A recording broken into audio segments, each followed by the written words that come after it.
À 23h15, Élodie Castel était la femme la plus heureuse de Bordeaux. Sa robe blanche virevoltait sur la piste de danse d'un domaine viticole du Médoc. 200 invités applaudissaient. Son mari Julien lui tenait la main. La musique résonnait sous les étoiles d'été. Élodie s'est penchée vers lui et a murmuré quelque chose à l'oreille. Puis, elle a disparu dans la foule en direction du manoir, direction les toilettes pour retoucher son maquillage. Personne ne s'est inquiété. C'était son mariage. Elle reviendrait dans 5 minutes. À 23h30, Julien cherchait sa femme du regard. À minuit, il parcourait les couloirs du domaine, en criant son prénom. À 1h du matin, la police arrivait sur les lieux. Élodie Castel s'était volatilisée. 200 témoins présents. Aucun cri entendu, aucune voiture suspecte aperçue, aucune trace de lutte, juste une pochette de maquillage posée sur le rebord d'un lavabo et une porte de service entr'ouverte donnant sur les vignes. Comment une mariée disparaît-elle de son propre mariage, entourée de sa famille et de ses amis? Cette question allait hanter Bordeaux pendant 15 ans. Juillet 2020. Une femme frappe à la porte d'un commissariat de Lille. Elle porte une robe démodée qui rappelle les années 2000. Ses cheveux sont coupés courts et mal entretenus. Elle tremble de tout son corps. Elle donne son nom à l'agent d'accueil. Élodie Castel, la mariée disparue de Bordeaux, celle que tout le monde croyait morte depuis 15 ans.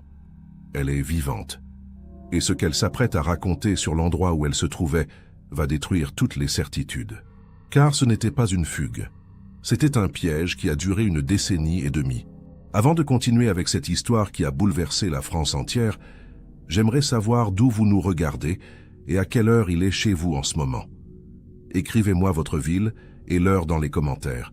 Ça me permet de mieux vous connaître et de créer du contenu adapté à votre rythme de vie. Et si cette introduction vous a donné des frissons, n'oubliez pas de vous abonner à la chaîne et d'activer la cloche pour ne manquer aucune de nos enquêtes. Un petit like aussi fait toujours plaisir et aide énormément la chaîne à grandir. Maintenant, revenons à notre histoire. Revenons à Bordeaux, en juillet 2005. Bordeaux, été 2005. La ville vibre sous la chaleur et les préparatifs des vacances. Dans le quartier des Chartrons, Élodie Castel termine les derniers détails de son mariage. Elle a 24 ans. Elle travaille comme assistante de direction dans une entreprise de négoce de vin. Tout le monde la décrit comme souriante, organisée, passionnée par son travail. Elle vit avec Julien Morel depuis 3 ans. Ils se sont rencontrés lors d'un salon professionnel. Lui est commercial dans la même branche. Ils forment un couple discret et heureux. Aucun conflit connu, aucune dette, aucun ennemi apparent. Le mariage est prévu pour le samedi 16 juillet 2005. La cérémonie civile a lieu en mairie de Bordeaux à 15h, puis direction le château Bellevue, un domaine viticole situé à une trentaine de kilomètres au nord de la ville. Un lieu prestigieux loué pour l'occasion. Vignes à perte de vue, manoir du XVIIIe siècle, salle de réception décorée avec goût.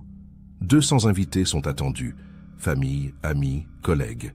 Tout est parfait. Élodie a rêvé de ce jour pendant des mois. Elle a choisi chaque détail avec soin. La robe, les fleurs, le menu, la playlist musicale. La journée se déroule sans accroc. La cérémonie est émouvante. Les photos sous le soleil sont magnifiques. Le cocktail dans les jardins est réussi. Le dîner dans la grande salle du château est excellent. Les discours font rire et pleurer. Vers 22h, la soirée dansante commence. Élodie et Julien ouvrent le bal. Ils semblent radieux. Les invités les rejoignent sur la piste. L'ambiance est joyeuse. Personne ne remarque quoi que ce soit d'inhabituel. Personne ne sent venir le drame qui va se jouer dans moins d'1 heure. 23h15. Élodie danse avec son père, puis avec Julien, puis avec des amis. Elle rit. Elle transpire légèrement. Elle se penche vers son mari et lui dit qu'elle va retoucher son maquillage. Julien hoche la tête. Il continue de danser avec d'autres invités. Élodie traverse la piste. Elle salue quelques personnes au passage. Plusieurs témoins la voient entrer dans le manoir par la porte principale. Direction les toilettes du rez-de-chaussée. Elle porte toujours sa robe blanche. Elle tient une petite pochette argentée dans la main. Elle sourit. C'est la dernière image qu'on aura d'elle pendant 15 ans. 23h30. Julien commence à s'inquiéter. 15 minutes pour retoucher du maquillage, c'est long. Il demande à une cousine d'Élodie d'aller vérifier aux toilettes. La cousine revient 2 minutes plus tard. Les toilettes sont vides. La pochette de maquillage est posée sur le rebord du lavabo, mais pas d'Élodie. Julien pense qu'elle est peut-être sortie prendre l'air. Il sort dans les jardins. Il appelle son prénom. Rien. Il retourne dans le manoir. Il parcourt les couloirs. Les salons, les chambres ouvertes, toujours rien. À minuit, il alerte les invités. Tout le monde se met à chercher. Minuit 30. Le domaine Château-Bellevue est en état de choc. Les invités ne dansent plus. Ils fouillent méthodiquement chaque recoin du manoir et des dépendances. Les hommes explorent les vignes avec des lampes torches. Les femmes vérifient à nouveau toutes les pièces fermées à clé. Le gérant du domaine ouvre les caves et les greniers. Personne ne trouve Élodie. Julien est livide. Il répète sans cesse qu'elle ne peut pas avoir disparu comme ça, qu'elle doit être quelque part, qu'elle va revenir. Mais au fond de lui, une angoisse terrible commence à monter. À 1h du matin, quelqu'un appelle la police. Les gendarmes de la brigade de Pauillac arrivent 20 minutes plus tard. Ils interrogent rapidement Julien. « Quand avez-vous vu votre femme pour la dernière fois ?» 23h15. Que portait-elle? Sa robe de mariée blanche. Avait-elle son téléphone portable? Julien vérifie. Le téléphone d'Élodie est resté dans son sac à main posé sur leur table. Son sac contient également ses clés de voiture et son portefeuille. Elle est partie sans rien, juste avec sa pochette de maquillage. Les gendarmes demandent si Élodie avait des ennemis ou des problèmes personnels. Julien secoue la tête. Non, rien. Tout allait bien. Les gendarmes commencent leur propre fouille du domaine. Ils découvrent rapidement un détail troublant. Une porte de service située à l'arrière du manoir est entrouverte. Cette porte donne directement sur les vignes. Elle est normalement fermée à clé, mais ce soir-là, elle était déverrouillée pour permettre au personnel de circuler plus facilement. Les gendarmes inspectent le sol autour de la porte. Aucune trace de pas visible sur le gravier. Mais au-delà, dans les vignes, la terre est sèche et dure. Impossible de relever des empreintes. Les gendarmes commencent à ratisser les rangs de vignes avec leurs lampes. Ils ne trouvent rien. À 3h du matin, les recherches sont suspendues jusqu'au lever du jour. Les invités rentrent chez eux sous le choc. Julien refuse de quitter le domaine. Il reste assis dans le salon du manoir, la tête entre les mains. Ses parents et ceux d'Élodie restent avec lui. Personne ne parle, personne ne comprend. Comment une femme peut-elle disparaître ainsi? Le gérant du domaine affirme qu'il n'a vu aucun véhicule suspect sur le parking. Les vignes s'étendent sur plusieurs hectares, mais au-delà, il y a une route départementale. Quelqu'un aurait pu attendre là-bas avec une voiture. Mais pourquoi Élodie serait-elle sortie rejoindre quelqu'un? Au lever du soleil, les recherches reprennent. Les gendarmes sont renforcés par des équipes cynophiles. Des chiens renifleurs sont lâchés dans les vignes. Ils suivent une piste qui part de la porte de service et serpente entre les rangs de vignes pendant environ 200 mètres. Puis la piste s'arrête brutalement au bord de la route départementale, comme si Élodie était montée dans un véhicule à cet endroit précis. Les gendarmes interrogent les voisins et les riverains. Personne n'a vu de voiture suspecte garée sur cette route dans la nuit. Personne n'a entendu de cris ou de bruit de moteur inhabituel. Le mystère s'épaissit. L'enquête est immédiatement confiée à la police judiciaire de Bordeaux. Le commandant Marc Vasseur prend la tête des opérations. C'est un homme de 50 ans, expérimenté, spécialisé dans les affaires de disparitions inquiétantes. Il arrive sur les lieux le dimanche matin. Il inspecte le manoir, la porte de service, les vignes. Il interroge longuement Julien. « Racontez-moi votre journée depuis le début. » Julien raconte tout. La mairie, l'arrivée au château, le dîner, la soirée dansante. Élodie qui part retoucher son maquillage. Vasseur écoute attentivement. Il observe Julien. Le mari semble sincèrement bouleversé. Mais Vasseur sait qu'il faut toujours commencer par le cercle proche. Julien est interrogé pendant 3 heures. Aviez-vous des disputes récentes avec Élodie? Non. Des problèmes d'argent? Non. Une maîtresse? Non. Élodie avait-elle un amant? Julien se met presque en colère. Absolument pas. Nous étions heureux. Nous venions de nous marier. Vasseur note tout. Il fait vérifier les relevés bancaires du couple. Rien de suspect. Pas de retraits importants. Pas de dettes cachées. Il fait analyser les téléphones portables. Aucun message bizarre. Aucun contact inconnu. Élodie et Julien semblaient vraiment former un couple sans histoire. Mais alors pourquoi cette disparition? Vasseur élargit rapidement l'enquête. Il fait interroger tous les invités du mariage. 200 personnes. Avez-vous vu quelque chose d'inhabituel? Avez-vous remarqué quelqu'un qui observait Élodie de manière étrange? Les témoignages convergent. Élodie était joyeuse toute la soirée. Personne n'a remarqué d'individu suspect parmi les invités. Personne n'a vu d'inconnus rôder autour du domaine. Le personnel du château est également interrogé. Serveurs, cuisiniers, techniciens son et lumière. Même constat. Rien d'anormal. Le gérant du domaine confirme que la porte de service était déverrouillée, mais que c'est une pratique courante lors des réceptions. N'importe qui aurait pu sortir par là. Les médias s'emparent rapidement de l'affaire. La mariée disparue de Bordeaux fait la une des journaux régionaux dès le lundi. Puis les chaînes nationales relaient l'information. Photos d'Élodie en robe blanche, images du château Bellevue, interview de Vasseur qui lance un appel à témoins. Si vous avez vu quelque chose, contactez-nous. L'histoire fascine et terrifie à la fois. Une jeune femme qui disparaît le jour de son mariage. C'est incompréhensible. Les théories fleurissent. Enlèvement. Fugue? Accident? Les lignes téléphoniques de la police sont saturées. Des dizaines de témoignages arrivent, mais aucun n'apporte d'éléments concrets. Vasseur explore toutes les pistes. Il fait draguer un petit étang situé à proximité du domaine. Rien. Il fait fouiller les bois environnants avec des équipes de pompiers et de bénévoles. Rien. Il fait vérifier les caméras de surveillance des stations-service et péages de la région. Aucune image d'Élodie. Il interroge d'anciens petits amis d'Élodie. Tous sont des alibis solides. Il vérifie s'il y a eu des agressions similaires dans la région ces dernières années. Aucune affaire comparable. Élodie semble s'être littéralement évaporée. Comme si elle avait été aspirée par les vignes elles-mêmes. 3 semaines après la disparition, Vasseur reçoit un coup de fil troublant. Un témoin affirme avoir vu une femme correspondant à la description d'Élodie montée dans une voiture blanche sur la route départementale près du château. C'était vers 23h30. Le témoin ne s'en est pas inquiété sur le moment. Il pensait que c'était une invitée qui partait tôt, mais après avoir vu les reportages à la télévision, il a réalisé que les horaires correspondaient. Vasseur convoque immédiatement ce témoin. C'est un homme d'une 60aine d'années qui habite une ferme à 500 mètres du domaine. Il rentrait chez lui après une soirée chez des amis. L'homme décrit ce qu'il a vu. Une femme en robe claire au bord de la route. Une voiture blanche qui s'arrête. La femme monte à l'intérieur. La voiture repart en direction de Bordeaux. L'homme ne peut pas donner de détails sur le modèle de la voiture. Trop loin et trop sombre. Il ne se souvient pas non plus du visage de la femme. Juste une silhouette claire. Vasseur lui montre des photos d'Élodie. L'homme hésite. Ça pourrait être elle ou pas.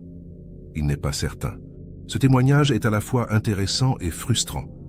Si c'était bien Élodie, cela confirmerait qu'elle est montée volontairement dans un véhicule. Mais qui conduisait cette voiture? Vasseur lance un appel à témoins spécifique. Recherche d'une voiture blanche vue dans le secteur le 16 juillet vers 23h30. Plusieurs personnes se manifestent. Elles ont vu des voitures blanches ce soir-là, mais aucune ne correspond parfaitement à la description. Vasseur fait vérifier les fichiers des propriétaires de véhicules blancs dans la région. Des milliers de résultats. Impossible de tous les vérifier. Il décide de se concentrer sur l'entourage d'Élodie. Y a-t-il quelqu'un dans son cercle proche qui possède une voiture blanche? Les enquêteurs passent au crible la liste des invités du mariage. 3 personnes ont des voitures blanches. Toutes sont interrogées. La première est une collègue de travail d'Élodie. Elle possède une Renault Clio blanche. Elle affirme être restée à la fête jusqu'à 2h du matin. Des dizaines de témoins confirment. Éliminé. Le deuxième est un cousin éloigné de Julien. Il a une Peugeot 206 blanche. Il est parti du mariage vers minuit, mais plusieurs invités l'ont vu monter dans sa voiture avec sa femme et leurs 2 enfants. Éliminé également. Le troisième est un ancien ami d'enfance d'Élodie. Il possède une Citroën C3 blanche. Il affirme avoir quitté la fête vers 23h, car il devait travailler tôt le lendemain. Personne ne peut confirmer précisément son départ. Vasseur le convoque pour un interrogatoire approfondi. L'homme s'appelle Thomas Bernier. Il a 28 ans. Il a grandi dans le même quartier qu'Élodie. Ils étaient amis au collège, puis ils se sont perdus de vue. Ils se sont retrouvés par hasard 2 ans avant le mariage, lors d'une soirée entre anciens camarades. Depuis, ils échangèrent des messages de temps en temps. Rien de romantique selon Thomas, juste de l'amitié. Vasseur vérifie les téléphones. Effectivement, quelques SMS anodins. Rien de suspect. Thomas explique qu'il est parti tôt du mariage, parce qu'il avait un chantier le dimanche matin. Il est plombier indépendant. Il fournit le nom de son client. Vasseur vérifie. Le client confirme.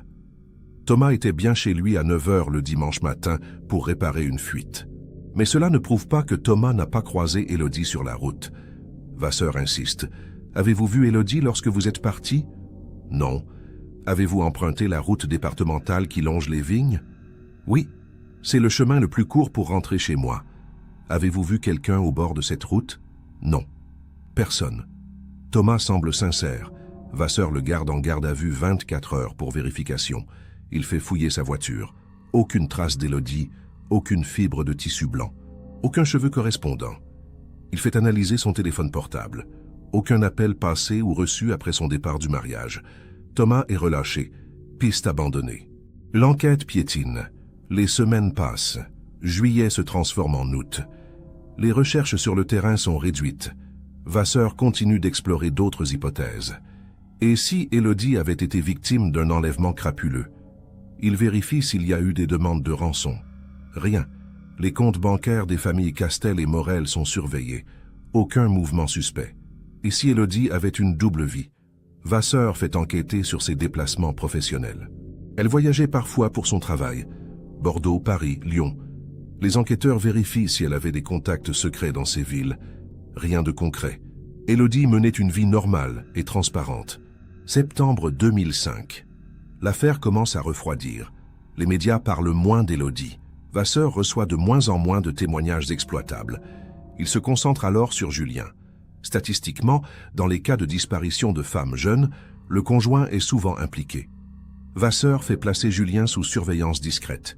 Ses déplacements sont suivis, ses conversations téléphoniques écoutées sous mandat judiciaire, ses comptes bancaires épluchés. Pendant 2 mois, les enquêteurs ne trouvent rien de suspect. Julien semble vraiment détruit par la disparition de sa femme. Il ne sort presque plus de chez lui. Il ne travaille plus. Il pleure souvent. Il refuse de parler aux journalistes. Octobre 2005. Vasseur prend une décision difficile. Il convoque Julien pour un interrogatoire musclé.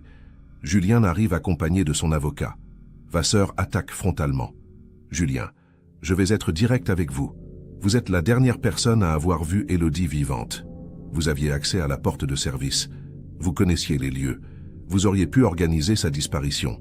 Julien éclate. C'est ma femme, je l'aime. Pourquoi je lui ferais du mal? Nous venions de nous marier. Vasseur continue. Les gens tuent pour des raisons qu'on ne comprend pas toujours. Une dispute, un secret, une assurance-vie. Julien se lève brutalement. Je n'ai rien fait. Trouvez ma femme au lieu de m'accuser. Vasseur fait fouiller l'appartement de Julien une 2e fois. Les enquêteurs retournent chaque meuble. Ils inspectent les placards, les caves, le garage. Ils cherchent un indice, une preuve, quelque chose qui aurait échappé à la première fouille. Ils ne trouvent rien. Aucune trace de sang, aucun objet suspect, aucun document compromettant. Julien est techniquement innocent. Mais dans l'esprit de Vasseur, un doute persiste. Il a vu trop d'affaires où le coupable était le conjoint pour écarter totalement cette piste. Il décide de maintenir la surveillance sur Julien. Peut-être qu'un jour, il commettra une erreur. Peut-être qu'un jour, il mènera les enquêteurs jusqu'au corps. Novembre 2005. L'affaire Élodie Castel est officiellement classée comme disparition inquiétante non résolue. Vasseur est contraint de réduire l'équipe d'enquête. Les moyens sont limités. D'autres affaires urgentes s'accumulent. Seuls 2 enquêteurs restent assignés au dossier à temps partiel. Ils continuent de vérifier les signalements sporadiques. Une femme ressemblant à Élodie aperçue à Marseille. Fausse alerte. Un corps non identifié retrouvé dans la Garonne. Ce n'est pas elle. Les parents d'Élodie refusent d'abandonner. Ils plaçardent des affiches dans tout Bordeaux. Photo d'Élodie.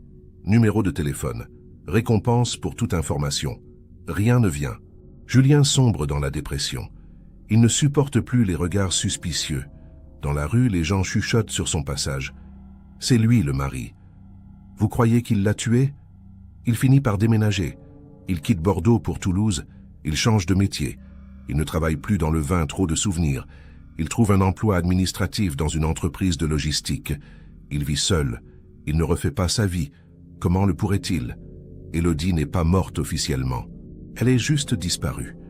Julien reste marié à un fantôme. Il ne peut ni divorcer ni tourner la page. il est coincé dans un entre-deux insupportable. Les années passent. 2006, 2007, 2008. Le dossier Élodie Castel prend la poussière dans les archives de la PJ de Bordeaux. Vasseur prend sa retraite en 2009. Il n'a jamais résolu cette affaire, et cela le hante. Dans ses discours d'adieu, il mentionne Élodie. « C'est l'échec de ma carrière. Je n'ai jamais compris ce qui lui est arrivé. » Un nouveau commandant reprend le dossier. Il le survole rapidement. Il n'a ni le temps ni les ressources pour rouvrir activement l'enquête. Le dossier reste en sommeil. Élodie devient une statistique, une disparue parmi des centaines d'autres en France. Les parents d'Élodie vieillissent. Ils célèbrent chaque année l'anniversaire de leur fille. Ils refusent de faire une cérémonie funéraire.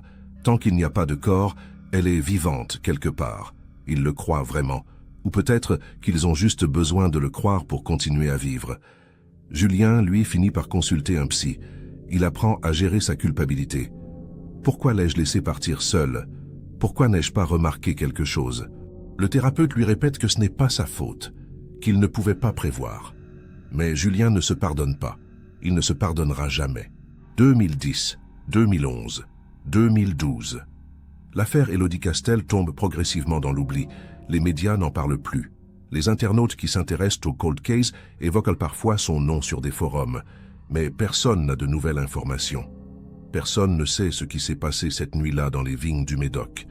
Élodie est devenue une légende urbaine, la mariée fantôme de Bordeaux. Certains prétendent l'avoir vue errer en robe blanche près du château Bellevue. Des histoires de fantômes pour faire frissonner les touristes. Rien de réel, juste du folklore morbide. 2013, 2014, 2015. 10 ans après la disparition, les parents d'Élodie organisent une messe commémorative. Ils invitent Julien. Il vient. C'est la première fois qu'il revient à Bordeaux depuis son déménagement. Il croise quelques anciens amis, des invités du mariage. Tout le monde est gêné. Personne ne sait quoi dire. Julien reste 10 minutes puis repart. Il ne supporte pas d'être ici. Trop de douleur, trop de questions sans réponse. Sur la route du retour vers Toulouse, il pleure au volant. Il se demande s'il passera le reste de sa vie ainsi, en attente, en suspens, prisonnier d'un mariage qui n'a duré que quelques heures. 2016, 2017, 2018. La vie continue pour tout le monde, sauf pour ceux qui ont connu Élodie. Julien vieillit prématurément. Il a des cheveux gris à 40 ans. Il ne sourit jamais. Il travaille mécaniquement. Il rentre chez lui le soir. Il regarde la télévision sans vraiment la voir. Il mange sans appétit. Il dort mal. Il fait des cauchemars où Élodie l'appelle au secours. Il se réveille en sueur. Il se demande si elle est toujours vivante quelque part. Si elle pense à lui. Si elle souffre. Ou si elle est morte depuis le premier jour et qu'il s'accroche à un espoir absurde. Les parents d'Élodie, eux, commencent à perdre espoir. La mère développe une maladie chronique. Le stress de toutes ces années sans réponse a détruit sa santé. Le père s'occupe d'elle. Il parle moins d'Élodie. Il ne plaçarde plus d'affiches. Il ne contacte plus la police. Ils savent que personne ne cherche plus activement. Ils ont compris que leur fille ne reviendra probablement jamais. Mais ils ne peuvent pas le dire à voix haute. Ils ne peuvent pas accepter cette réalité. Alors ils vivent dans un silence douloureux, en attendant un miracle qui ne viendra peut-être jamais. 2019, 14 ans après la disparition. Le dossier Élodie Castel est numérisé lors d'une modernisation des archives de la PJ de Bordeaux. Un jeune enquêteur le parcourt par curiosité. Il lit les témoignages. Il regarde les photos. Il est fasciné par cette affaire. Il propose à ses supérieurs de relancer l'enquête avec les nouvelles technologies. Analyse ADN plus poussée, reconstitution numérique, appel à témoins sur les réseaux sociaux. Ses supérieurs refusent. Pas de budget, pas de priorité. Le dossier reste fermé. Le jeune enquêteur est déçu, mais il ne peut rien faire. Il retourne à ses affaires courantes. Élodie retourne dans l'oubli. Et puis, février 2020, 15 ans presque jour pour jour après la disparition, un événement incroyable se produit, un événement que personne n'aurait pu imaginer, ni les enquêteurs, ni la famille, ni Julien. Un événement qui va tout changer, tout bouleverser, tout expliquer, ou presque, car ce qui va se passer dans quelques jours va rouvrir le dossier de la manière la plus spectaculaire qui soit. Élodie Castel va réapparaître, vivante, après 15 ans de silence. Après 15 ans d'absence, après 15 ans d'enfer pour ceux qui l'aimaient, elle va frapper à la porte d'un commissariat et tout raconter. Lille, commissariat central. Lundi 10 février 2020, 16h30. Une femme pousse la porte d'entrée. Elle porte un manteau gris élimé trop grand pour elle. Un jean délavé qui date visiblement d'une autre époque. Des chaussures usées. Ses cheveux châtains sont coupés courts et mal entretenus. Son visage est marqué par la fatigue. Elle a l'air perdue. Elle s'approche lentement du comptoir d'accueil. L'agent de permanence lève les yeux. « Bonjour madame, que puis-je faire pour vous ?» La femme ouvre la bouche, hésite, puis murmure. « Je m'appelle Élodie Castel, je viens de Bordeaux. J'ai disparu il y a 15 ans. » L'agent fronce les sourcils. Il croit d'abord à une plaisanterie ou à une personne confuse. Il a l'habitude des individus désorientés qui se présentent au commissariat avec des histoires étranges. Mais quelque chose dans le regard de cette femme le retient. Elle ne semble pas dérangée, juste terrorisée. L'agent prend un bloc-notes. « Pouvez-vous répéter votre nom, s'il vous plaît ?» La femme articule plus clairement. « Élodie Castel, C-A-S-T-E-L. J'ai disparu le jour de mon mariage. Le 16 juillet 2005, à Bordeaux. Vous pouvez vérifier, je suis dans vos fichiers. » L'agent commence à taper sur son ordinateur. Il accède à la base nationale des personnes disparues. Le résultat s'affiche. Élodie Castel, née le 3 mars 1981, disparue le 16 juillet 2005 à Bordeaux. Signalement toujours actif. Dernière photo datant de 2005. L'agent compare la photo sur l'écran avec la femme devant lui. Les traits correspondent, mais la femme sur la photo a 24 ans et sourit en robe de mariée. La femme devant lui a 38 ans et semble avoir traversé l'enfer. L'agent sent son cœur s'accélérer. Il appelle immédiatement son supérieur. « Lieutenant, vous devriez venir voir ça. C'est urgent, très urgent. » Le lieutenant Arnaud Mercier descend rapidement de son bureau. C'est un homme d'une quarantaine d'années, chef de la brigade criminelle de Lille. Il s'approche du comptoir. L'agent lui explique la situation en quelques mots. Mercier regarde Élodie. « Madame, je suis le lieutenant Mercier. Pouvez-vous me suivre dans un bureau? Nous allons parler calmement. » Élodie hoche la tête. Elle suit le lieutenant dans une salle d'interrogatoire. Mercier lui propose de l'eau. Elle accepte. Elle boit lentement. Ses mains tremblent. Mercier s'assoit en face d'elle. Il pose un enregistreur sur la table. « Avec votre permission, je vais enregistrer notre conversation. » Élodie acquiesce. Mercier commence doucement. « Madame Castel, je vais être honnête avec vous. Votre disparition a défrayé la chronique en 2005. Si vous êtes vraiment celle que vous prétendez être, c'est un événement majeur. Mais je dois vérifier votre identité. Pouvez-vous me donner des informations que seule la vraie Élodie Castel connaîtrait ?» Élodie ferme les yeux. Elle respire profondément. Puis elle commence. « Mon nom de jeune fille est Castel. Mon mari s'appelle Julien Morel. Nous nous sommes mariés le 16 juillet 2005 au château Bellevue dans le Médoc. J'ai disparu vers 23h15. Je portais une robe blanche de la marque Pronovias. J'étais parti retoucher mon maquillage. » Mercier écoute attentivement. Ces informations sont publiques. Elles ont été relayées dans les médias. Il a besoin de détails plus personnels. Pouvez-vous me parler de votre vie avant le mariage? Élodie continue. Je travaillais comme assistante de direction chez Bordeaux Négoce International. Mon bureau était au 3e étage. Ma collègue directe s'appelait Sandrine Roche. J'avais un chat qui s'appelait Pompon. Julien et moi habitions un appartement rue Sainte-Catherine. Notre code d'entrée était le 0742. Mercier note tout. Il fait vérifier immédiatement ces informations par son équipe. Quelques minutes plus tard, un enquêteur confirme. Tout correspond. L'adresse, l'employeur. Les détails sont cohérents. Mercier change de ton. Madame Castel, si vous êtes bien qui vous prétendez être, la question évidente est « Où étiez-vous pendant 15 ans ?» Élodie baisse les yeux. C'est là que tout devient difficile à raconter. Je ne suis pas parti volontairement. Je n'ai pas fugué. Je n'ai pas abandonné ma famille. J'ai été enlevé. Mercier se redresse sur sa chaise. Enlevé? Par qui? Élodie serre ses mains l'une contre l'autre. Par un homme qui s'appelle Christophe Arnaud. Il était invité au mariage. Il faisait partie du personnel du château. Je ne le connaissais pas. Lui, il m'observait depuis des mois. Mercier prend des notes frénétiquement. Racontez-moi exactement ce qui s'est passé le soir du mariage. Élodie inspire profondément. À 23h15, je suis allé retoucher mon maquillage. Je suis entré dans les toilettes du rez-de-chaussée. J'ai posé ma pochette sur le lavabo. J'ai regardé mon reflet dans le miroir. Et puis j'ai entendu la porte s'ouvrir derrière moi. Je pensais que c'était une invitée. Mais c'était lui, Christophe. Il portait l'uniforme du personnel.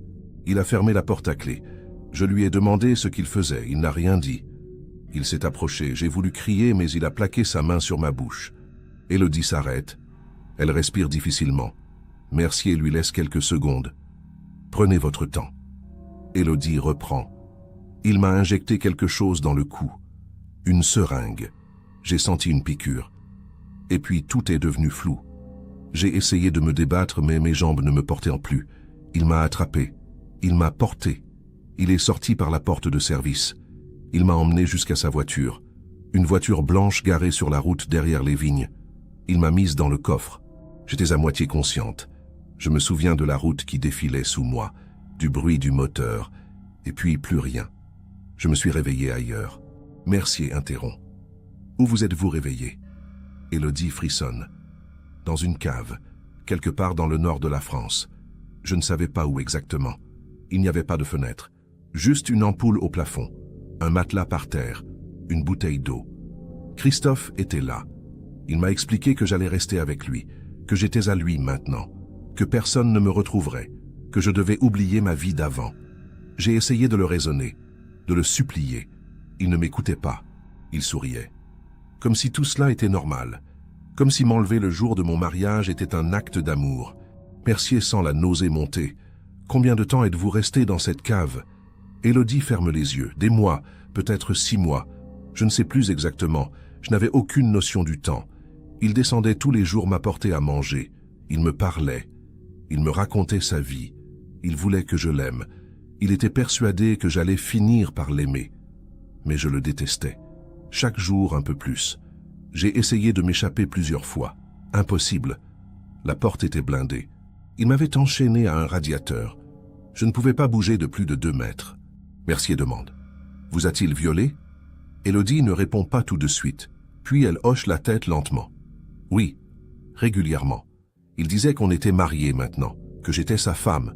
Je lui criais que j'étais marié à Julien. Il me giflait.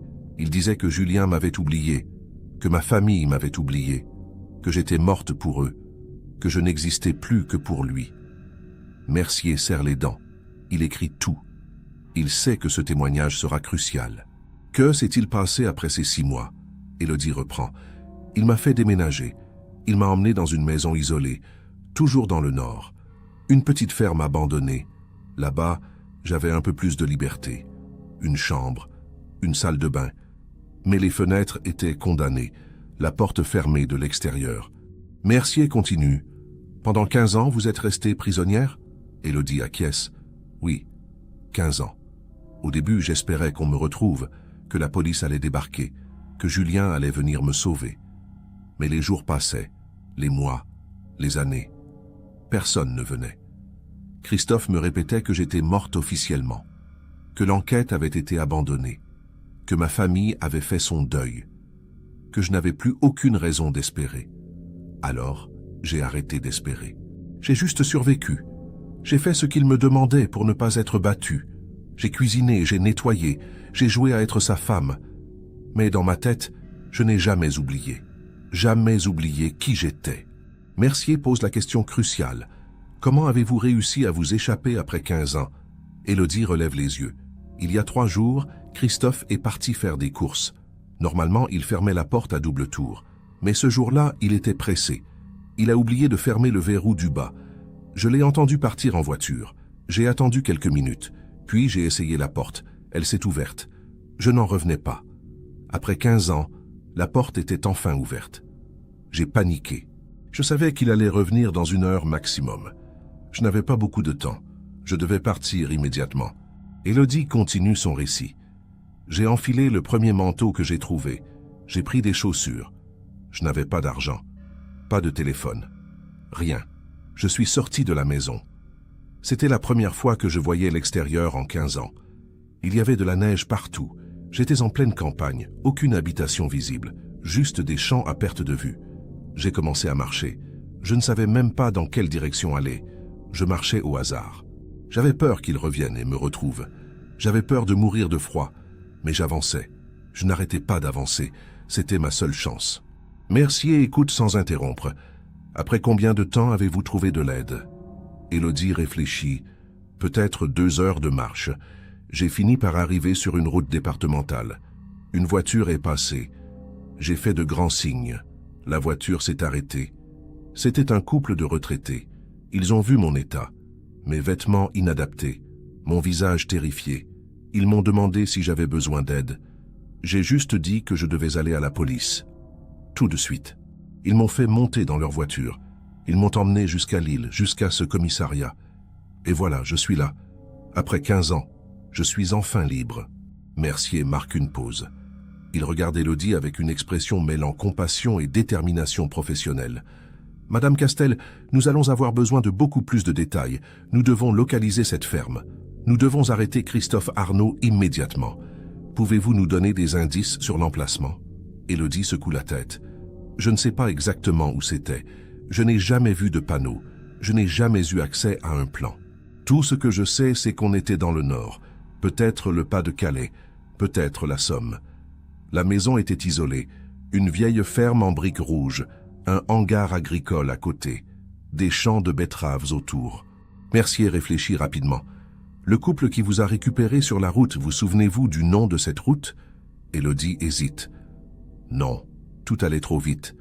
Mais ils m'ont dit qu'on était à une 20aine de kilomètres de Lille. » Mercier comprend. Il fait immédiatement mobiliser une équipe. Il contacte la gendarmerie locale. Il demande à vérifier toutes les fermes abandonnées dans un rayon de 30 kilomètres autour de Lille. Il fait lancer un mandat d'arrêt national contre Christophe Arnaud. Il demande également à contacter la PJ de Bordeaux pour les informer de la réapparition d'Élodie Castel. L'affaire vient de basculer en enquête active de haute priorité. Pendant ce temps, Mercier organise un examen médical complet pour Élodie. Elle est emmenée à l'hôpital sous escorte policière. Les médecins constatent des marques de violence anciennes, des cicatrices sur les poignets, des traces de coups sur le corps, une santé dentaire déplorable, des carences nutritionnelles importantes.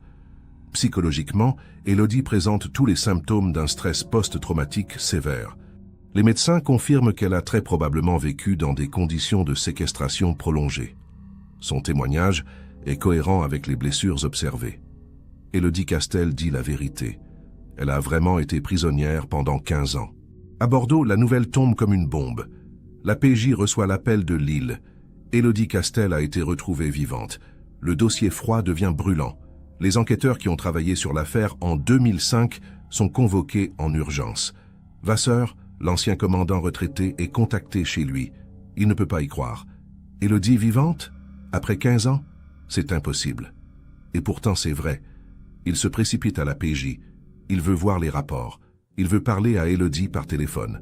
Il veut comprendre ce qui s'est passé. Il veut savoir comment il a pu passer à côté de la vérité pendant toutes ces années.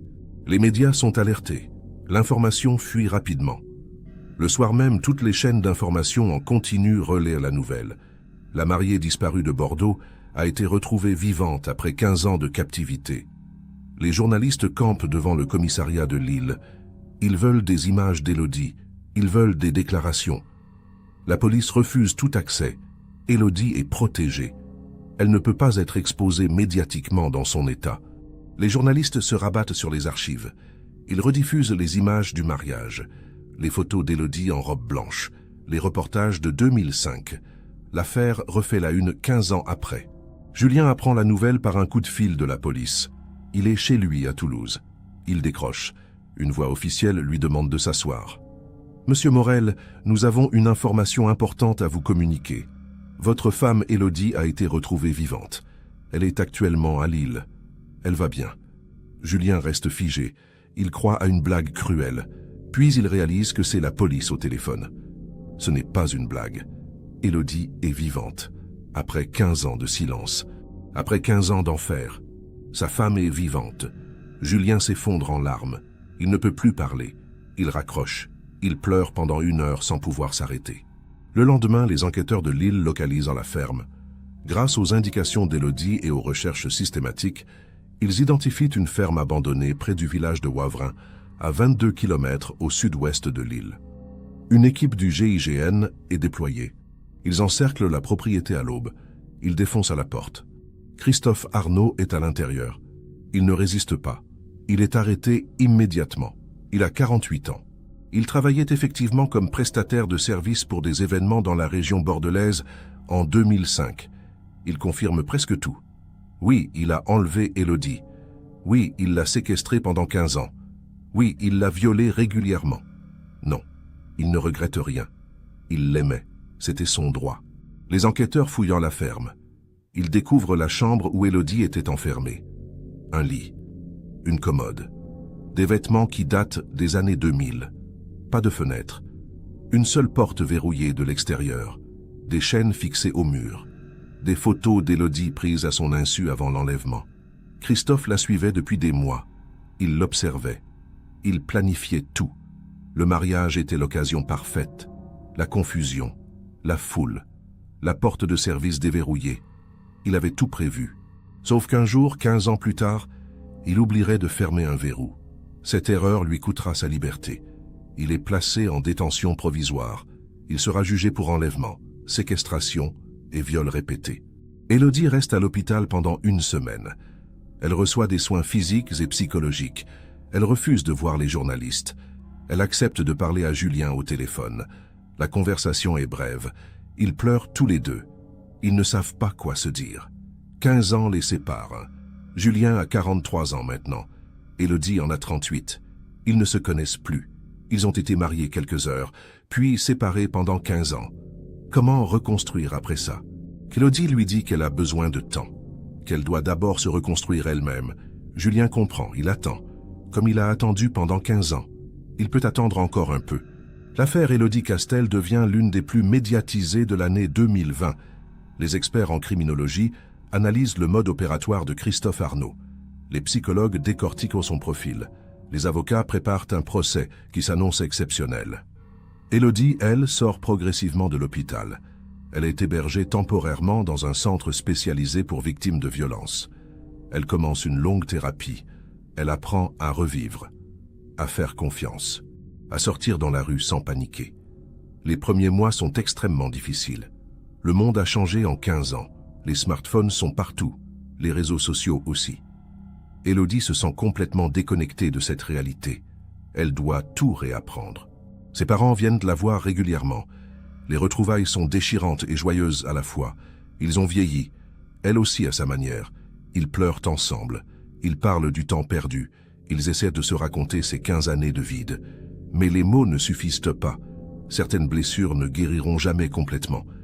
Élodie leur explique qu'elle veut reconstruire sa vie lentement, qu'elle ne sait pas encore où elle va habiter, ni ce qu'elle va faire professionnellement, ni même si elle restera avec Julien.